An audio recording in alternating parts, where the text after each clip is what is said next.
Hello everyone, எல்லாருக்கும் வணக்கம். So நம்ம இன்னைக்கு என்ன லேர்ன் பண்ண போறோம்னா, எந்த அசெட்ஸில் நம்ம வந்து இன்வெஸ்ட் பண்ணால் நமக்கு பெட்டர் ரிட்டர்ன்ஸ் கிடைக்கும் அப்படின்றத வந்து ஒரு சிம்பிள் லைன் சார்ட்ல நம்ம ட்ரேடிங் வியூ வெப்சைட்ல நம்ம அண்டர்ஸ்டாண்ட் பண்ணிக்கலாம்.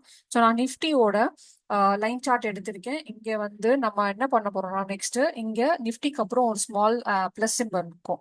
அதை கிளிக் பண்ணீங்கன்னா உங்களுக்கு இந்த மாதிரி வந்து கம்பேர் சிம்பிள்ஸ் ஓப்பன் ஆகும். ஸோ நான் இங்கே வந்து ஃபர்ஸ்ட் வந்து எக்ஸ்பிஎக்ஸ் 500, அதாவது இது வந்து யூஎஸ்க்கான டாப் 500 ஸ்டாக்ஸ்க்கான இண்டெக்ஸ் இது.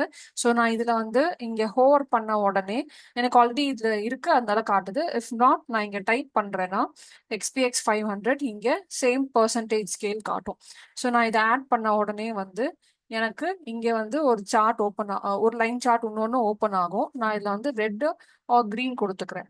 ஓகேங்களா? ஸோ இங்க பாத்தீங்கன்னா நிஃப்டி அண்ட் எக்ஸ்பிஎக்ஸ் கம்பேர் பண்றப்போ நிஃப்டி வந்து 3.44%, இங்கே வந்து எக்ஸ்பிஎக்ஸ் வந்து நமக்கு 22% ரிட்டர்ன்ஸ் கொடுத்துருக்கு. ஸோ ஆப்வியஸா வந்து எனக்கு எங்க வந்து அதிகமான ரிட்டர்ன்ஸ் கொடுக்குதோ அங்கதான் வந்து நான் வந்து இன்வெஸ்ட் பண்ணுவேன். ஆஸ் எ ட்ரேடரா நான் அதான் பிக் பண்ணணும். எனக்கு நிஃப்டில தான் இன்வெஸ்ட் பண்ணணும்னு கிடையாது.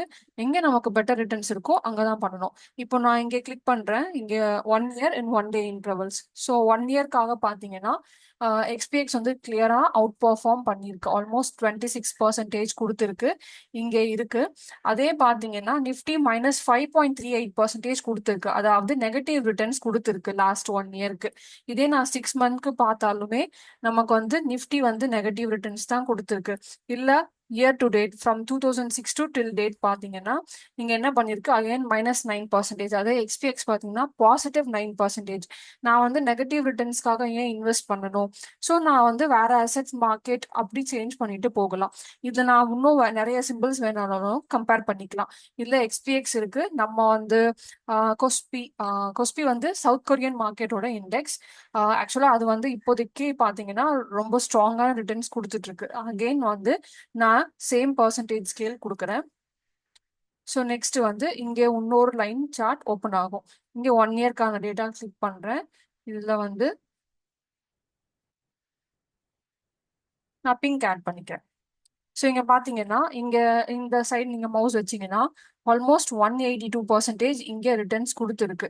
ஸோ 182% இங்க -5% இங்க. ஆப்வியஸா நான் வந்து அந்த மார்க்கெட்ஸ்க்கு தான் மூவ் பண்ணிட்டு போகணும். இதுல பெரிய கொஸ்டின் ஆன்சர் பண்றது ஏன்னா இப்போ மார்க்கெட்ஸ் வந்து மூவ் பண்ண மாட்டேங்குது. ஏன் மூவ் பண்ண மாட்டேங்குது? இந்த ரீசன் அந்த ரீசன் அதெல்லாம் இல்லை. மற்ற மார்க்கெட்ஸ்ல வந்து நமக்கு ஹையர் ரிட்டர்ன்ஸ் கொடுக்குறப்போ மார்க்கெட் இன்வெஸ்டர்ஸ் அங்கதான் போவாங்க. சிம்பிள் திங், அவ்வளவுதான்.